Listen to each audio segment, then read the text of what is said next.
ಸ್ನೇಹಿತರೆ ನಮಸ್ಕಾರ. ಗೃಹಲಕ್ಷ್ಮಿ ಯೋಜನೆಯ 10,000 ದುಡ್ಡು ನಿಮ್ಮ ಖಾತೆಗಳಿಗೆ ಜಮಾ ಆಗ್ತಾ ಇದೆ. ಹೌದು ಸ್ನೇಹಿತರೆ, ಗೃಹಲಕ್ಷ್ಮಿಯಲ್ಲಿ ಈಗಾಗಲೇ 6 ಕಂತುಗಳು ಪೆಂಡಿಂಗ್ ಉಳಿದಿದ್ದಾವೆ ಅಂತ ನಾನು ಹೇಳ್ತಾನೆ ಇದ್ದೆ.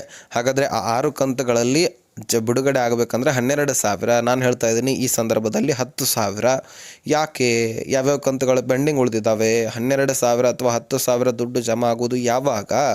ಸಚಿವ ಲಕ್ಷ್ಮೀ ಹೆಬ್ಬಾಳ್ಕರ್ ಅವರು ಕೊಟ್ಟಿರ್ತಕ್ಕಂತಹ ಅಪ್ಡೇಟ್ ಆದರೂ ಏನು? ಸ್ನೇಹಿತರೆ, ಒಂದೇ ಮಾತಿನಲ್ಲಿ ಹೇಳೋದಾದರೆ ಈ ಗೃಹಲಕ್ಷ್ಮಿ ಯೋಜನೆಯಿಂದಾಗಿ ಸರ್ಕಾರದ ಮೇಲೆ ಇನ್ನಷ್ಟು ಪ್ರೆಷರ್ ಬಿದ್ದಿದೆ. ಹೀಗಾಗಿ ಈ ದುಡ್ಡುಗಳನ್ನು ಒಂದೊಂದಾದ ಒಂದೊಂದನ್ನು ಕ್ಲಿಯರ್ ಮಾಡ್ತಾನೆ ಇದ್ದಾರೆ. ಇದನ್ನು ಬಿಟ್ಟು ಸರ್ಕಾರಕ್ಕೆ ಬೇರೆ ಆಪ್ಷನ್ ಇಲ್ಲ. ಯಾಕಂದರೆ ಮಹಿಳೆಯರ ಆಕ್ರೋಶ, ವಿರೋಧ ಪಕ್ಷದ ನಾಯಕರ ಆಕ್ರೋಶ, ಇದರೆಲ್ಲದರ ಮೇಲೆಗೆ ಹಣಕಾಸು ಇಲಾಖೆ, ಅದೇ ರೀತಿಯಾಗಿ ಮಹಿಳಾ ಮತ್ತು ಮಕ್ಕಳ ಕಲ್ಯಾಣ ಇಲಾಖೆ. ಸೊ ಇಲ್ಲಿ ಬಗ್ಲೇಬೇಕಾಗಿದೆ, ದುಡ್ಡನ್ನು ಕೊಡಲೇಬೇಕಾಗಿದೆ. ಯಾಕಂದರೆ ನುಡಿದಂತೆ ನಡೀತಾ ಇದ್ದೀವಿ ಅಂತ ಬರೀ ಬಾಯಿ ಮಾತಲೇ ಹೇಳೋದಲ್ಲ, ನೀವು ಕೊಟ್ಟು ತೋರಿಸ್ಬೇಕು ಅಂತ BJP ನಾಯಕರು ಕೂಡ ಆಕ್ರೋಶ ವ್ಯಕ್ತಪಡಿಸಿದರೆ ಹಿನ್ನೆಲೆಯಲ್ಲಿ ಈಗ ದುಡ್ಡು ಕೊಡೋದನ್ನು ಬಿಟ್ಟು ಬೇರೆ ಆಪ್ಷನ್ನೇ ಇಲ್ಲ. ಸೊ ಹೀಗಾಗಿ ಬಹಳ ಇಂಪಾರ್ಟೆಂಟ್ ಮಾಹಿತಿ. ಈ ಒಂದು ಗೃಹಲಕ್ಷ್ಮಿ ಯೋಜನೆಯಲ್ಲಿ 10,000ರಿಂದ 12,000 ದುಡ್ಡೇನೋ ರಿಲೀಸ್ ಆಗುತ್ತೆ. ಆದರೆ ಈ ಪತ್ರ ಕೊಟ್ಟರೆ ಮಾತ್ರ ನಿಮಗೆ ದುಡ್ಡು ಅಂತ ಹೇಳಲಾಗ್ತಾ ಇದೆ. ಅದರಲ್ಲಿ ಈಗ 2 ಲಕ್ಷ ಮಹಿಳೆಯರಿಗೆ ದುಡ್ಡು ಇಲ್ಲ ಅಂತಲೂ ಕೂಡ ಮಾಹಿತಿ ದೊರಕ್ತಾ ಇದ್ದು, ಇದರೆಲ್ಲದರ ಬಗ್ಗೆ ಈ ಒಂದು ವಿಡಿಯೋದಲ್ಲಿ ನಾವು ಚರ್ಚೆ ಮಾಡೋಣ. ಸೊ ತೀರಾ ಇಂಪಾರ್ಟೆಂಟ್ ಮಾಹಿತಿ. ರಾಜ್ಯದ ಎಲ್ಲ ಗೃಹಲಕ್ಷ್ಮಿಯರು ಈ ವಿಡಿಯೋನ ಆದಷ್ಟು ಕೊನೆವರೆಗೂ ವಾಚ್ ಮಾಡಲಿಕ್ಕೆ ಪ್ರಯತ್ನ ಮಾಡಿ. ಯಾಕಂದರೆ ಬಿಡುಗಡೆ ಆಗೋದಂತರೂ ನಿಜ, ಆದರೆ ನಿಮ್ಮ ಖಾತೆಗಳಿಗೆ ದುಡ್ಡು ಬರುತ್ತೋ ಇಲ್ವೋ ಅನ್ನುವಂಥದ್ದು ನೀವು ತಿಳ್ಕೊಳ್ಬೇಕು. ಇದು ಇಂಪಾರ್ಟೆಂಟು. ಸೊ ಹಾಗಾಗಿ ಈ ವಿಷಯವನ್ನು ನೀವು ಕೊನೆವರೆಗೂ ವಾಚ್ ಮಾಡಿ. ಇನ್ನೊಂದು ಸಲ ಹೇಳ್ತಾ ಇದ್ದೀನಿ. ಈಗ ಈ ಗೃಹಲಕ್ಷ್ಮಿಯಲ್ಲಿ ಒಟ್ಟಾರೆಯಾಗಿ 6 ಕಂತುಗಳು ಪೆಂಡಿಂಗ್ ಉಳಿದಿದ್ವು. ಅದರಲ್ಲಿ 26ನೇ ಕಂತಿನ ನವೆಂಬರ್ ತಿಂಗಳ ಜಮಾ ಆಗ್ತಾ ಇದೆ. ಆಲ್ರೆಡಿ ಹೋಳಿ ಹುಣ್ಣಿಮೆ ಹಬ್ಬಕ್ಕೆ ಜಮಾ ಮಾಡ್ತೀವಂತ ಹೇಳ್ತಾ ಇದ್ರು, ಹಾಗೆ ಜಮಾ ಮಾಡ್ತಾನೂ ಇದ್ದಾರೆ. ಈಗ ಆಲ್ರೆಡಿ ಬಹಳಷ್ಟು ಫಲಾನುಭವಿಗಳಿಗೆ ಅಂದರೆ ಬೆಂಗಳೂರು ಗ್ರಾಮಾಂತರ, ವಿಜಯನಗರ, ಬೆಳಗಾವಿ, ಕೊಪ್ಪಳ, ಹಾಸನ, ಬೆಂಗಳೂರು ನಗರ ಈ ಎಲ್ಲ ಜಿಲ್ಲೆಗಳಲ್ಲಿ ಕೂಡ ಆಲ್ರೆಡಿ ದುಡ್ಡು ಜಮಾ ಆಗ್ತಾ ಇರುವಂಥದ್ದು. ಸೊ ನೀವೇನು ತಲೆ ಕೆಡಿಸ್ಕೊಳ್ಳುವಂಥ ಅವಶ್ಯಕತೆ ಇಲ್ಲ, ನಿಮ್ಮ ಖಾತೆಗಳಿಗೂ ಕೂಡ ದುಡ್ಡನ್ನು ಜಮೆ ಮಾಡಲಾಗತ್ತೆ. ಸೊ ಇದನ್ನು ಸ್ವತಃ ಸಚಿವ ಲಕ್ಷ್ಮೀ ಹೆಬ್ಬಾಳ್ಕರ್ ಅವರು ತಿಳಿಸಿರ್ತಕ್ಕಂಥದ್ದು. ಹಾಗಾದರೆ ಯಾವ್ಯಾವ ಕಂತುಗಳು ಪೆಂಡಿಂಗ್ ಉಳಿದಿದೆ ಇದನ್ನು ನಾವು ಮೊದಲು ಕ್ಲಿಯರಿಟಿಯನ್ನು ಪಡ್ಕೊಳ್ಳೋಣ. ಸ್ನೇಹಿತರೆ, ನಿಮಗಂತರೂ ಗೊತ್ತಿರಬಹುದು, ನಮ್ಮ ವಿಡಿಯೋಸ್ಗಳನ್ನು ರೆಗ್ಯುಲರ್ ಆಗಿ ಯಾರು ನೋಡ್ತಾ ಇದ್ದೀರಿ ಅವ್ರಿಗಂತೂ ಗೊತ್ತಿರುತ್ತೆ. ಏನಂತ ಕೇಳೋದಾದರೆ, ಹೋದ 2025 ಪ್ರಾರಂಭದಲ್ಲಿ ಫೆಬ್ರವರಿ ಮತ್ತು ಮಾರ್ಚ್ ತಿಂಗಳ ಹಣವನ್ನು ರಾಜ್ಯ ಸರ್ಕಾರ ಕೊಟ್ಟಿರಲಿಲ್ಲ. ಜನವರಿ ತಿಂಗಳ ಹಣ ಕೊಟ್ಟ ಮೇಲೆ ಡೈರೆಕ್ಟಾಗಿ ಏಪ್ರಿಲ್ ತಿಂಗಳ ಹಣವನ್ನು ಕೊಟ್ಟಿದ್ದರು. 2 ತಿಂಗಳ ಹಣವನ್ನು ಯಾಮಾರಿಸ್ಬಿಟ್ಟಿದ್ರು. ಆ 2 ತಿಂಗಳ ಹಣಕ್ಕಾಗಿ 5,000 ಕೋಟಿ ಹಣವನ್ನು ಏನು ವೆಚ್ಚ ಮಾಡಬೇಕಾಗಿತ್ತಲ್ಲ, ಆ ದುಡ್ಡನ್ನು ಯಾರು ನುಂಗಾಕಿದ್ರು ಅಂತ BJP ನಾಯಕರು ಮೊನ್ನೆ ತಾನೇ ಹೋದ ವರ್ಷದ ನವೆಂಬರ್ ತಿಂಗಳಲ್ಲಿ ಚಳಿಗಾಲದ ಅಧಿವೇಶನ ನಡೆಯುತ್ತೆ. ಆ ಸಂದರ್ಭದಲ್ಲಿ ಎಲ್ಲ ಪ್ರಶ್ನೆಗಳನ್ನು ಮಾಡ್ತಾರೆ. ಆ ದುಡ್ಡುಗಳನ್ನು ನೀವು ಕೊಡಲೇಬೇಕು. ಬರೀ ಬಾಯಿ ಮಾತಲೇ ನುಡಿದಂತೆ ನಡೀತಾ ಇದ್ದೀವಿ ಅಂತ ಹೇಳೋದು ಬೇಡ, ನಮಗೆ ಕೊಟ್ಟು ತೋರಿಸ್ಬೇಕು. ಇಲ್ಲ, ನಮ್ಮ ಹತ್ರ ದುಡ್ಡಿಲ್ಲ, ನಮಗೆ ಕೊಡ್ಲಿಕ್ಕೆ ಆಗೋದಿಲ್ಲ ಅಂತ ಹೇಳ್ಬಿಟ್ಟು ಹೇಳಿದ್ರೆ ಸಾಕು, ನಾವು ಕೇಳೋದನ್ನೇ ಬಿಟ್ಟುಬಿಡ್ತೀವಿ.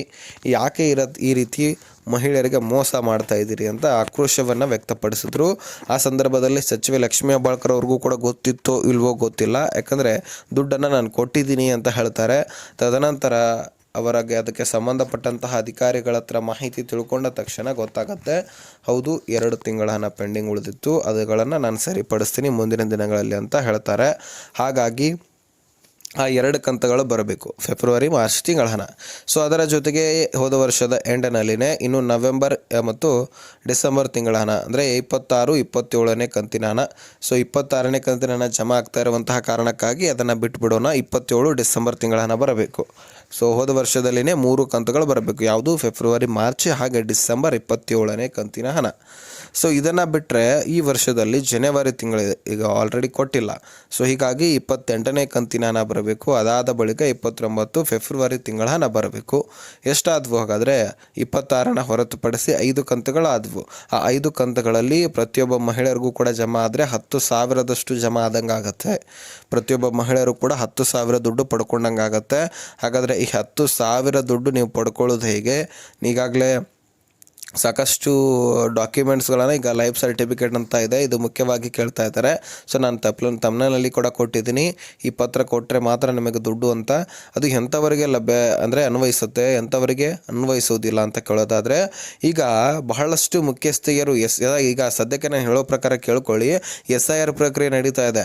ಬಹಳಷ್ಟು ಜನ ವೋಟರ್ ಯಾರು ಈಗ ಬಾಂಗ್ಲಾದೇಶದ ನುಸುರುಕೋಳರು ನಮ್ಮ ಭಾರತದಲ್ಲಿ ಸೇರಿಕೊಂಡು ಇಲ್ಲಿಯ ಒಂದು ಜನರ ಹಾಗೆ ಬದುಕ್ತಾ ಇದ್ದಾರೆ. ಸೊ ನಮ್ಮ ಬಟ್ಟೆಯ ಮೇಲೆ ಹೊಡಿತಾ ಇದ್ದಾರೆ. ಎಲ್ಲೋ ದೇಶದವರು ನಮ್ಮ ದೇಶದಲ್ಲಿ ಬದುಕೋದು ಯಾಕೆ ಅಂತ ನಮ್ಮ ಪ್ರಶ್ನೆ. ಸೊ ಹಾಗಾಗಿ ಇನ್ನೊಂದು ದೇಶದ ಪ್ರಾಣಿಗಳಂತಲೇ ಕರೆಯೋಣ. ಅವರು ಇಲ್ಲಿ ಬಂದು ಬದುಕ್ತಾ ಇದ್ದಾರಂತ ಬಳಿಕ ಮತ್ತು ಇಲ್ಲಿಯ ಜನರಲ್ಲಿ ಅಸಮಾನತೆ ಆಗಿರಲಿ, ಒಂದು ಜಗಳಗಳನ್ನು ಉಂಟು ಮಾಡೋದು, ಈ ರೀತಿ ಎಲ್ಲ ಒಂದು ಪ್ರಕ್ರಿಯೆ ಮಾಡ್ತಾ ಇರುವಂತಹ ಕಾರಣಕ್ಕಾಗಿ ಅವರನ್ನು ಹೊರಹಾಕಬೇಕಂತ SIR ಪ್ರಕ್ರಿಯೆ ನಡೆದಿದ್ದು, ಅದರಲ್ಲಿ ಬಹಳಷ್ಟು ಜನ ಹೋಟೆ ಹಾಕಿಲ್ಲದವರು, ವೃದ್ಧರು, ವಯಸ್ಸಾದವರು, ಅದರಲ್ಲಿ ಮುಖ್ಯಸ್ಥೆಯರು ಕೂಡ ಸಿಕ್ಕಿಬಿದ್ದರು. ಹೀಗಾಗಿ ಈ ಮುಖ್ಯಸ್ಥೆಯರು ಯಾರು ತೀರಿ ಹೋಗಿದ್ರಿ, ಇನ್ನೂ ಕೂಡ ನೀವು ಅವರ ಹೆಸರನ್ನು ತೆಗೆದು ಹಾಕಿ ನೀವು ಮತ್ತೊಬ್ಬರ ಮಹಿಳೆಯರ ಹೆಸರನ್ನು ಸೇರ್ಪಡೆ ಮಾಡಿಲ್ಲ ನೋಡಿ, ಅಂಥವರ ಒಂದು ರೇಷನ್ಸ್ ಕಾರ್ಡ್ಗಳು ರದ್ದಾಗ್ತಾ ಇದೆ. ಹಾಗೆ ಅವರಿಗೆ ದುಡ್ಡು ಸಿಗ್ತಾ ಇಲ್ಲ. ಈಗಾಗಲೇ ಬಹಳಷ್ಟು ಜನರು ಮುಖ್ಯಸ್ಥೆ ತೀರಿ ಹೋಗಿದ್ರು ಸಹಿತ ಅವರ ಹೆಸರಿನಲ್ಲಿ ಗೃಹಲಕ್ಷ್ಮಿ ದುಡ್ಡನ್ನು ಪಡ್ಕೊಳ್ತಾ ಇದ್ದಾರೆ. ಇದು ಬರೀ ಇಲ್ಲೆಲ್ಲ ಪಿಂಚಣಿ ಯೋಜನೆಯಲ್ಲಿ ಕೂಡ ನಡೆದಿತ್ತು. ಹೀಗಾಗಿ SIR ಪ್ರಕ್ರಿಯೆ, ಅದೇ ರೀತಿಯಾಗಿ UHID ನಂಬರ್ ಜನರೇಟ್ ಮಾಡಿ ನಿಮ್ಮ ಮನೆ ಬಾಗಿಲುಗಳಿಗೆ ಸ್ಟಿಕ್ಕರನ್ನು ಅಂಟಿಸಿದ್ರೆ ನೋಡಿ. ಸೊ ನಿಮ್ಮ ಮನೆ ಬಾಗಿಲಿಗೆ ಬಂದು ವೋಟರ್ ID, ರೇಷನ್ಸ್ ಕಾರ್ಡು ಹಾಗೆ ಆಧಾರ್ ಕಾರ್ಡ್ಗಳನ್ನು ಕಲೆಕ್ಟ್ ಮಾಡಿಕೊಂಡು ಮಾಹಿತಿಯನ್ನು ತೆಗೆದುಕೊಂಡ್ರು ನೋಡಿ. ಆ ಸಂದರ್ಭದಲ್ಲಿ ಎಲ್ಲ ಮಾಹಿತಿಗಳು ಕೂಡ ಸರ್ಕಾರಕ್ಕೆ ಹೋಗಿದೆ. ಸೊ ಹೀಗಾಗಿ ನೀವು ಎಚ್ಚರಿಕೆಯಿಂದ ಇರಬೇಕು. ನಿಮ್ಮ ಮನೆಯಲ್ಲಿ ಮುಖ್ಯಸ್ಥ ತೀರಿ ಹೋಗಿದ್ರೆ ನೀವು ಮತ್ತೊಬ್ಬ ಹೆಣ್ಣು ಮಕ್ಕಳ ಹೆಸರನ್ನು ಸೇರ್ಪಡೆ ಮಾಡಿ, ನಿಮಗೆ ಎಂದಿನಂತೆ ದುಡ್ಡು ಕೂಡ ಬರುತ್ತೆ, ರೇಷನ್ ಕೂಡ ಸಿಗುತ್ತೆ. ತಲೆ ಯಾಕೆ ಕೆಡಿಸ್ಕೊಳ್ತೀರಾ? ಅಥವಾ ನೀವು ಹೆಸರನ್ನು ಚೇಂಜ್ ಮಾಡಲಿಲ್ಲ ಅಂದರೆ ಖಂಡಿತವಾಗಲೂ ನಿಮ್ಮ ರೇಷನ್ ಕಾರ್ಡ್ ರದ್ದಾಗೋದೆ. ಅದಕ್ಕೆ ಯಾರೂ ಕೂಡ ತಪ್ಪಿಸ್ಲಿಕ್ಕೆ ಆಗೋದಿಲ್ಲ. ಮೊದಲೇ ಆಹಾರ ಇಲಾಖೆ ಯಾವಾಗ ನಾವು ರೇಷನ್ಸ್ ಕಾರ್ಡ್ಗಳನ್ನು ರದ್ದು ಮಾಡಲಿ ಅಂತ ಕಾಯ್ತಾ ಇದೆ. ಸೊ ನೀವು ಅವಕಾಶ ಮಾಡಿಕೊಡಬೇಡಿ. ಯಾಕಂದರೆ ಈಗಾಗಲೇ ಬಹಳಷ್ಟು ವೆರಿಫಿಕೇಷನ್ ಆದವು. ಗೃಹಲಕ್ಷ್ಮಿಯಲ್ಲಿ ಒಂದಾದಮೇಲೆ ಒಂದು ರೂಲ್ಸನ್ನು ತಂದರು. ಅಂಥದ್ರಲ್ಲಿ ಈಗ ದೇಶದ ಒಳಗಡೆ ಬಂದಿರತಕ್ಕಂತಹ ನುಸುರುಕೋರರನ್ನು ಹೊರಹಾಕಬೇಕಂತ ಸಾಕಷ್ಟು ವೆರಿಫಿಕೇಷನ್ ನಡೀತಾ ಇದೆ. ಅದರಲ್ಲಿ ವೋಟರ್ ID, ಆಧಾರ್ ಕಾರ್ಡ್ಗಳು ಇನ್ನಷ್ಟು ವೆರಿಫಿಕೇಷನ್. ಈಗಾಗಲೇ ಪಶ್ಚಿಮ ಬಂಗಾಳದಲ್ಲಿ ಕೂಡ ಬಹಳಷ್ಟು ಜನ, ನಮ್ಮ ರಾಜ್ಯದಲ್ಲಿ ಕೂಡ ಬಹಳಷ್ಟು ಜನ ಬಾಂಗ್ಲಾದೇಶಿಯರಿದ್ದಾರೆ. ಸೊ ನಿಮಗೆ ಗೊತ್ತಿದೆಯೋ ಇಲ್ವೋ ಗೊತ್ತಿಲ್ಲ, ನಮ್ಮ ಕರ್ನಾಟಕದಲ್ಲಿ ಲಕ್ಷಾಂತರ ಬಾಂಗ್ಲಾದೇಶಿಯರಿದ್ದಾರೆ. ಹೀಗಾಗಿ ಅವರನ್ನು ಕೂಡ ನಾವು ಹೋರಾಟಬೇಕು. ಎಷ್ಟೋ ಮನೆಗಳನ್ನು ಅವ್ರಿಗೋಸ್ಕರ ಕಟ್ಟಿಸಿಕೊಡಲಾಗ್ತದೆ. ಅಂತಹ ಮನೆಗಳನ್ನು ನಮ್ಮ ರಾಷ್ಟ್ರದ ಬಡ ಜನರಿಗೆ ಕೊಟ್ಟರೆ ಸರ್ಕಾರಕ್ಕೆ ಏನಾಗುತ್ತೆ? ಹೀಗಾಗಿ ಕೇಂದ್ರ ಸರ್ಕಾರ ಇದರಲ್ಲಿ ಇನ್ನಷ್ಟು ಮುನ್ನೆಚ್ಚರಿಕೆ ಕ್ರಮವನ್ನು ಕೈಗೊಂಡು SIR ಪ್ರಕ್ರಿಯೆ ಮಾಡ್ತಾ ಇದೆ.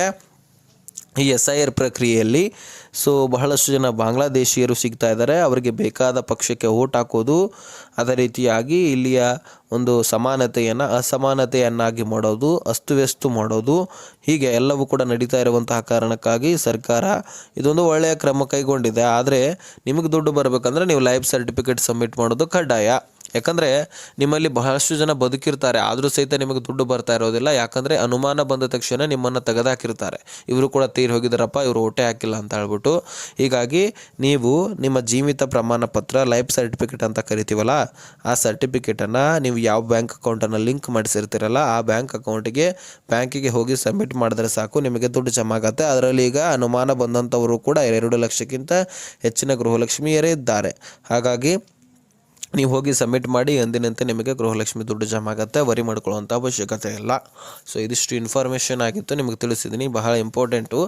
ಸೊ ನಿಮ್ಮ ಮನೆ ಪಕ್ಕದಲ್ಲೋ ಅಥವಾ ನಿಮ್ಮ ಊರಿನಲ್ಲೋ ಯಾರೋ ಹೊರದೇಶದವರು ಬಂದಂಗೆ ಆಗಿದ್ದರೆ ಸರ್ಕಾರಕ್ಕೆ ಅಥವಾ ಹತ್ತಿರದ ಪೊಲೀಸ್ ಠಾಣೆಗಳಿಗೆ ಬೇಗನೆ ಹೋಗಿ ತಿಳಿಸುವಂತಹ ಕೆಲಸ ಮಾಡಿ. ಯಾಕಂದರೆ ಎಲ್ಲಿಂದನೋ ಬಂದು ಇಲ್ಲಿ ಬದುಕ್ತಾರೆ, ಅವಕಾಶ ಮಾಡಿಕೊಡಬೇಕು. ಆದರೆ ಆ ದೇಶ ಒಳ್ಳೆಯದಿರಬೇಕಲ್ವಾ? ಆ ದೇಶ ನಮಗೆ ವಿರುದ್ಧವಾದದ್ದು. ಬಾಂಗ್ಲಾದೇಶ ನಮ್ಮ ಜೊತೆಗೆ ಸಂಬಂಧವನ್ನು ಸರಿಯಾಗಿ ಹೊಂದಿಲ್ಲ. ಹೀಗಾಗಿ ಅವರ ಒಂದು ಪ್ರಜೆಗಳನ್ನು ನಮ್ಮಲ್ಲಿ ಬದುಕಿಸೋದು ಯಾಕೆ? ಅವರದೇ ಆದಂತಹ ದೇಶ ಇದೆ, ಅಲ್ಲಿ ಹೋಗಿ ಬದುಕಬೇಕು. ಸೊ ಇಲ್ಲ ಅಂದರೆ ನಮ್ಮ ದೇಶದಲ್ಲಿರ್ತಕ್ಕಂತಹ ಪ್ರಜೆಗಳು ಎಷ್ಟೋ ಜನ ಬಡರಿದ್ದಾರೆ, ಅವ್ರಿಗಾದರೂ ಜಾಗ ಸಿಗುತ್ತಲ್ವಾ?